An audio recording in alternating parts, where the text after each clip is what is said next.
রক্তের সম্বন্ধ।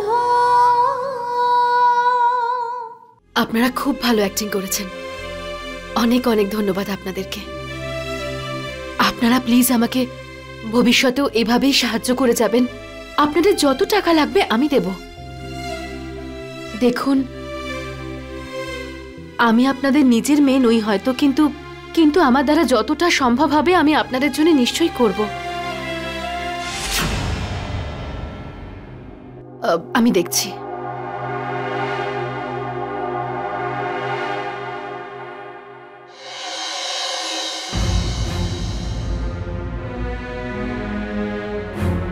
কি প্রয়োজন তোর? এখন কেন এসেছিস এখানে? আরে বৃন্দা,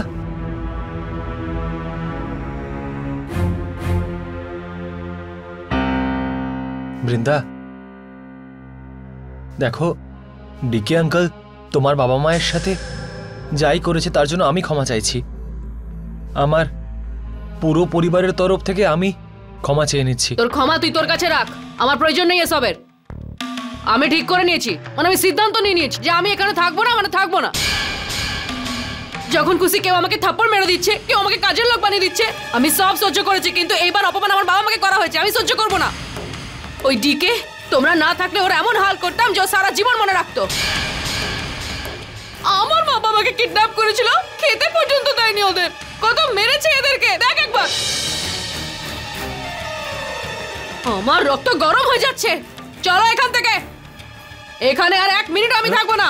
না না বৃন্দা, প্লিজ প্লিজ এরকম করো না, এই বাড়ি ছেড়ে যেও না প্লিজ বৃন্দা। জানবে যাক তোর বাড়ি আর তোর সম্পত্তি, আমার বাবা মায়ের থেকে বেশি কিছু এই পৃথিবীতে আর কিচ্ছু নেই।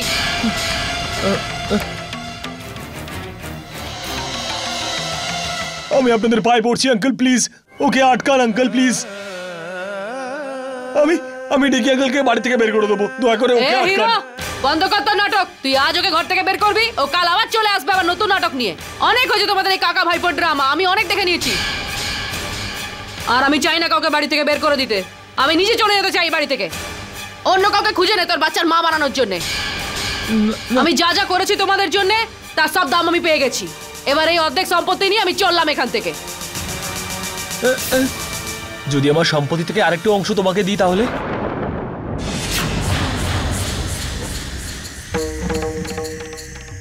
হ্যাঁ বৃন্দা, আমি তোমাকে আরো টাকা দিতে রাজি আছি। তুই লোভী ভেবেছিস আমাকে? না না, একদমই না, আমাকে ভুল বুঝো না। আমি তোমাকে কোনো মূল্যেই হারাতে চাই না। আমি তো শুধু এটাই চাই যে তুমি এখানে থেকে আমার সন্তানের মা হও। আমি মা হওয়ার অ্যাক্টিং করো, তার বদলে আমি তোমাকে সবকিছু এনে দিতে রাজি আছি। মার কাছ থেকেও পাইয়ে দেবো। তুমি শুধু এই বাড়ি ছেড়ে যাওয়ার কথা বলো না।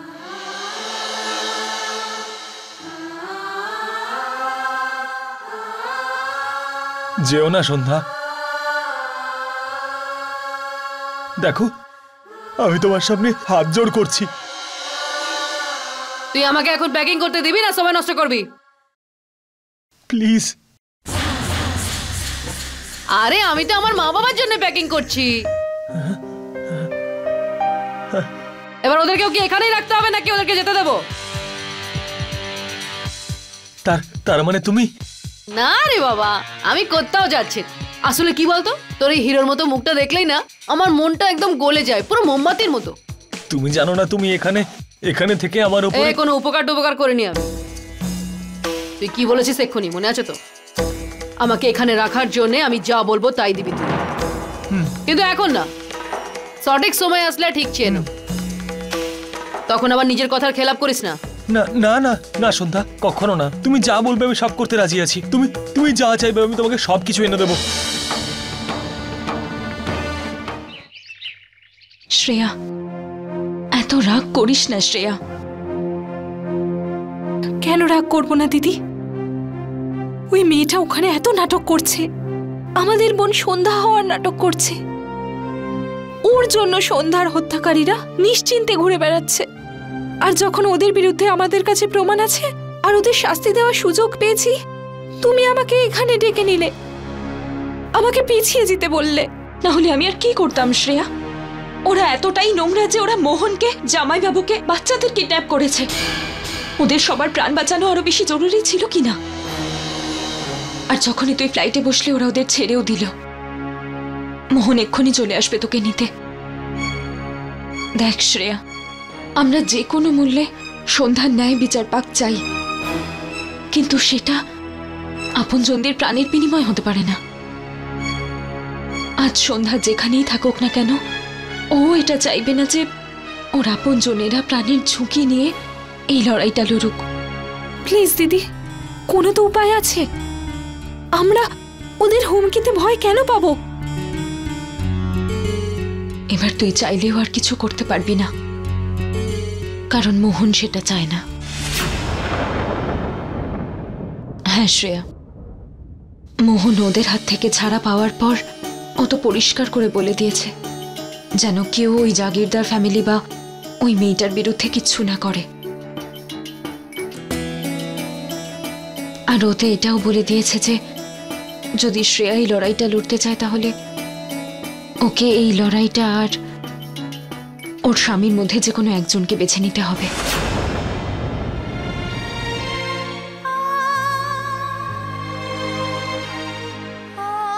দেখ শ্রেয়া, একটা মেয়ে যতই চেষ্টা করুক না কেন, কিন্তু বিয়ের পরে তার মা বাবা, ভাই বোন সবার আগে ওর স্বামী হয়, আর তার শ্বশুর বাড়ির লোকজন। আমাদের সন্তানদের আর স্বামীর ব্যাপারে তো আমাদের ভাবতেই হবে শ্রেয়া। আর বাকি রইল সন্ধ্যার ন্যায় বিচার পাওয়া। এখন সেটা ভগবানের উপর ছেড়ে দে।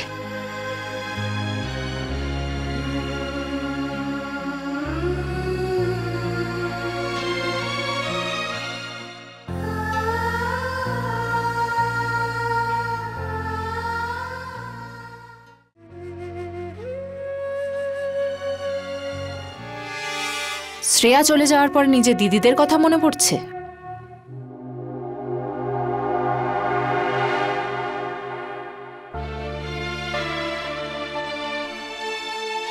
নিজের মানুষদের মনে করার জন্য আলাদা করে কোনো সময়ের প্রয়োজন হয় না সরলা কাকিমা। ওদের কথা তো সব সময় মনে পড়ে। শ্রেয়া দিদি যতদিন এখানে ছিল ততদিন সন্ধ্যা ওই ছবিটা সাজিয়ে রেখেছিল এখানে। এখন তো চলে গেছে, তাই বৃন্দার আর ওই ছবিটার কোনো প্রয়োজন নেই, তাই আবার আলমারিতে রেখে দিলাম। তোমার অবস্থা দেখে সত্যিই খারাপ লাগে। আর আমার তোমার জন্য খারাপ লাগে। আমার জন্য? হ্যাঁ, দেখো না, আমি এই কদিন হলো এখানে এসেছি, আর এরা এদের সম্পত্তির অর্ধেক অংশ আমাকে দিয়ে দিল। আর তোমরা যারা এত বছর ধরে এই পরিবারের সেবা করে যাচ্ছ, তাদের ভাগ্যে কিচ্ছু জুটলো না। এই নিয়ে অভিযোগ আমার সারা জীবন থাকবে। অভিযোগ করে কি হবে বলো তো সরলা কাকিমা? আমি সিদ্ধান্ত নিয়ে নিয়েছি, আমি যুবরাজের সাথে তোমার ব্যাপারে কথা বলবো। আরে তুমি আমার জন্য এত করেছো, এত সাহায্য করেছো আমাকে, আমারও তো কিছু কর্তব্য আছে, তাই না? আর তুমি দেখবে, আমি যদি ওকে বলি তাহলে ও কিছু না কিছু তোমার নামে ঠিক লিখে দেবে।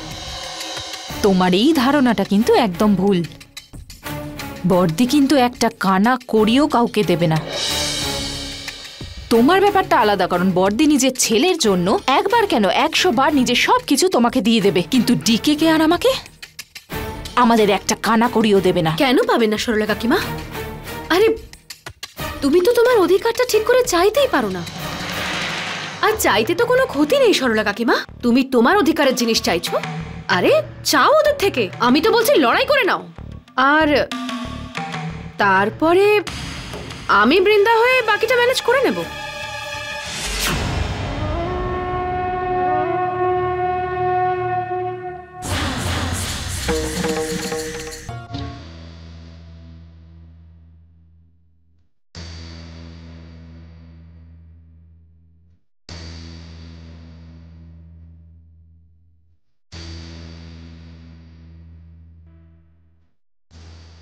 এক মিনিট যুবরাজ।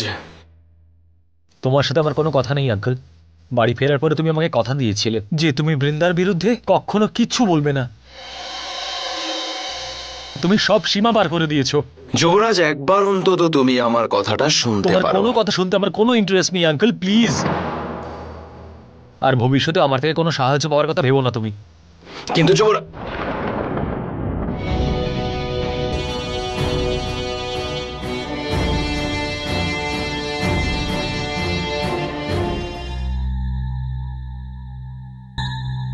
মা, আমার কথা মতন বৃন্দা এই বাড়িতে থাকতে রাজি তো হয়ে গেছে, কিন্তু ওর তোমার কাছ থেকেও অ্যাসুরেন্সের প্রয়োজন।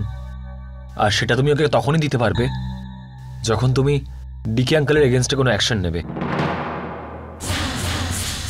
এখন আমি কি বলছি, ওই পিকে আমাকে ঠিক করে চিনতে পারেনি, কিন্তু আমি পিকেকে চিনে ফেলেছি। ওর চরিত্র আর ওর কি প্রয়োজন সেটাও। প্রয়োজন মানে? এবার দেখ হিরো, মানুষের জীবনে সব থেকে প্রয়োজনীয় কোন জিনিসটা হয়ে থাকে? সিকিউরিটির মানে সুরক্ষার, টাকা, সম্মান। কি ঠিক তো? তোরও ওটাই চাই, আমারও তো সেটাই চাই। তাহলে আমাদের পিকের সেটাই প্রয়োজন হবে, তাই না? আরে এত বছর ধরে তোমাদের সঙ্গে আছে, তোমাদের পরিবারেরই অংশ। ওর নামের পেছনেও তো একটা জাগিরদারের থাপ্পা লাগানো, কিন্তু ওর নামে টাকা পয়সা কত আছে, সম্পত্তি কোথায় আছে ওর? জিরো। ওই সরলা কাকিমারও কিন্তু এই সেম প্রবলেম আছে, পিকেরও এই একই প্রবলেম হবে।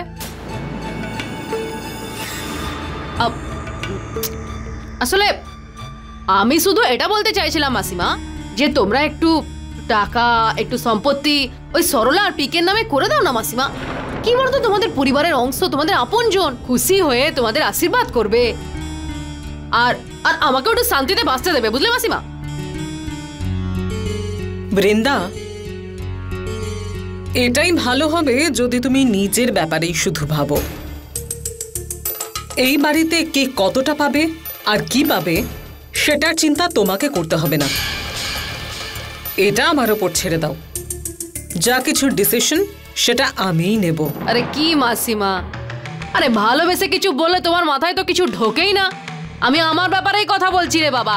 আরে তোমরা দুজন ওদেরকে কিছু দিলে ওরা আমাকে শান্তিতে বাঁচতে দেবে।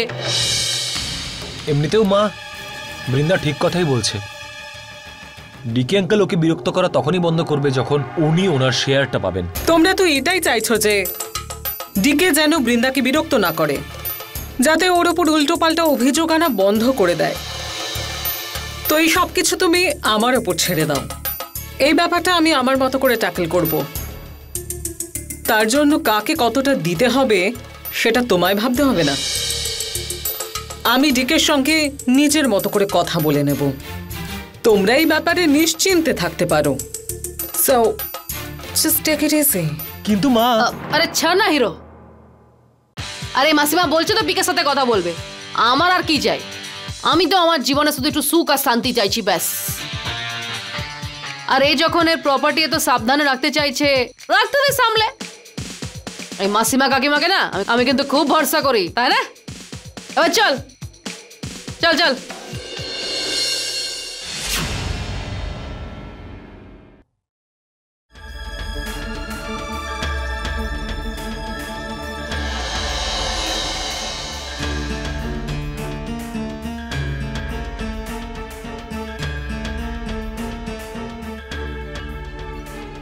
তুমি ওই বাইরের মেয়েটাকে নিয়ে এত চিন্তা ভাবনা কেন করছো? আই মিন, তুমি আসলে চাওটা কি? আপনাদের সবার চোখের সামনে এটা তুলে ধরতে চাই যে ওই মেয়েটা আসলে বৃন্দা নয়, ও সন্ধ্যা। তুমি আবার সে এক কথা বলছো? কারণ এটাই সত্যি বৌদি। ওই সন্ধ্যা যে বৃন্দা সেজে আমাদের পরিবারে এসেছে প্রতিশোধ নিতে, এটা আমি বুঝতে পেরেছি। আপনারা কেন পারছেন না? যখন এই মেয়েটা অন্ধ ছিল তখন এই মেয়েটা আমাদের ওই সব ছোট্ট ছোট্ট চালাকি ধরে ফেলতো। আর এখন আমাদের সামনে যে রয়েছে সে অন্ধ নয়, কারণ সে সন্ধ্যাই নয়। না না না বৌদি, প্লিজ বিলিভ মি, এই মেয়েটাই সন্ধ্যা। এই মেয়েটা যে সত্যি সন্ধ্যা সেই কথাটার প্রমাণ তুমি আজ পর্যন্ত আমাদের দিতে পারোনি, কিন্তু তুমি কত বড় বোকা তার প্রমাণ আমরা প্রত্যেকটা পদে পেয়েছি। So now you listen to me. এতদিন পর্যন্ত তোমার যা করার ছিল করে নিয়েছো। এরপর থেকে ওই মেয়েটার বিরুদ্ধে একটাও কথা বলবে না, একটাও কথা বলবে না। আই মিন একটাও কথা বলবে না। যুবরাজের সন্তানের মা হতে চলেছে, আর যতদিন ও মা না হচ্ছে তুমি এই বাড়িতে আর কোনো নাটক করবে না। বৌদি, যতদিনে আপনি বুঝতে পারবেন যে এই মেয়েটা আসলে কে, ততদিনে আমরা পথে গিয়ে বসবো। বিনা কোনো প্রমাণ ছাড়া এই মেয়েটার বিরুদ্ধে তুমি আর একটাও কথা বলবে না, শুধু সবার সামনে নয়, একাও বলবে না। I hope you understand what I am saying. আপনার প্রমাণ চাই তো? আমি প্রমাণ নিয়ে এসে দেব আপনাকে।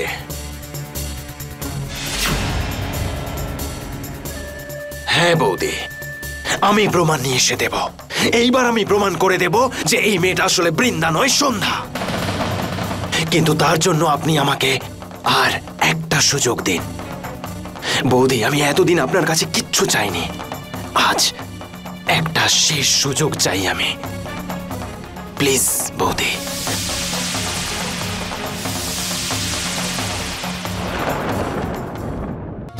আমি তো তোমাকে বলেইছিলাম যে বর্দি আমাদের কিচ্ছু দেবে না, শুধু সারা জীবন শুধু সেবা করে যাও আর সহ্য করো। তোমার কি দরকার ছিল সন্ধ্যা যে বেকার আমার মাথাটা খারাপ করে দিলে? অকারণেই আমার কাটা ঘায়ে তুমি নুনের ছিটে দিলে। এবার তোমার কাছে হাত জোর করছি, প্লিজ প্লিজ এই ব্যাপারে আর কিচ্ছু বলো না তুমি, আমার কিচ্ছু চাই না। দেখো সরলা কাকিমা, তুমি খুব ভালো মানুষ, সেটা আমি জানি, কিন্তু তুমি ভুলে যাচ্ছ যে তোমার দুটো মেয়েও আছে, আর ওদের ভবিষ্যতের কথা তো তোমাকেই চিন্তা করতে হবে, তাই না? দেখো, আমি ওকে তোমাদের কথা বলতে গেলাম তো আমাকে চুপ করিয়ে দিয়ে বললো আমাদের পরিবারের ব্যাপারে তুমি কথা বলবে না, কিন্তু এই কথাটা ও তোমাকে বলতে পারবে না। আর আমাকে খারাপ ভাবে নিও না তুমি সরলা কাকিমা, কিন্তু কেন জানি না আমার এটা মনে হচ্ছে যে মা তোমার থেকেও অনেক বেশি ডিকে আঙ্কেলকে পছন্দ করে। ওর প্রতি অনেক বেশি ভরসা করে। এবার দেখো, ডিকে আঙ্কেল আমার সাথে এত কিছু করলো, কিন্তু তারপরেও কিন্তু এই বাড়িতে এসে আছে, আর সেই জন্য আমার মনে হয় যে মা তোমার জন্য কিছু করুক আর না করুক, ডিকে আঙ্কেলের জন্য নিশ্চয়ই কিছু করবে, আর হয়তো এতদিনে করেও ফেলেছে।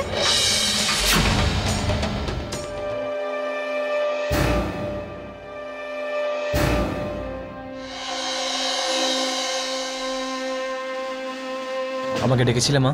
হ্যাঁ যুবরাজ, আমি তোমার সঙ্গে ডিকের ব্যাপারে জরুরি কথা বলতে চাই। ওনার ব্যাপারে কথা বলার মতন আর কি বাকি আছে মা? ওনার সত্যি, ওনার চরিত্র, ওনার ষড়যন্ত্র সবটাই তো আমরা জানি। I am sorry to say this মা, বাট ডিকি আঙ্কেল এমন একজন মানুষ যিনি কোনোদিনও শোধরাতে পারেন না। উনি বৃন্দাকে সন্ধ্যা প্রমাণিত করতে চান। উনি এইটুকু কথা বুঝতে পারছেন না যে এই মেয়েটা যদি সন্ধ্যা হতো তাহলে জেলে যাওয়া থেকে আমাকে বাঁচাতোই না। এই মেয়েটা যদি সন্ধ্যা হতো তাহলে আমার সন্তানের মা হওয়ার জন্য কখনোই রাজি হতো না মা। আর সব থেকে বড় কথা, এই মেয়েটা যদি সন্ধ্যা হতো তাহলে ও অন্ধ হতো, অন্ধ। কিন্তু ডিকে আঙ্কেল ওর পেছনেই পড়ে আছে। আমার পক্ষে যদি সম্ভব হয় না, ওকে আরো একটা সুযোগ দিতে চাই যুবরাজ। কি?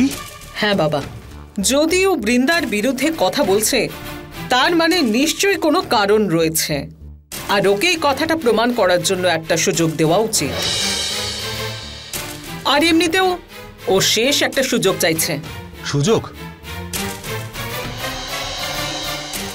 আর কিসের সুযোগ মা? আবার নতুন করে কোনো নাটক করার? বৃন্দাকে রাগিয়ে এই বাড়ি থেকে বাইরে বের করে দেওয়ার? ও নিজের কথাটা সত্যি প্রমাণ করার জন্য একটা সুযোগ চাইছে। ও প্রমাণ করতে চাইছে এই মেয়েটা বৃন্দা নয়, আসলে সন্ধ্যা।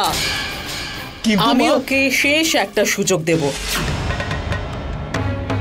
and that is my final decision.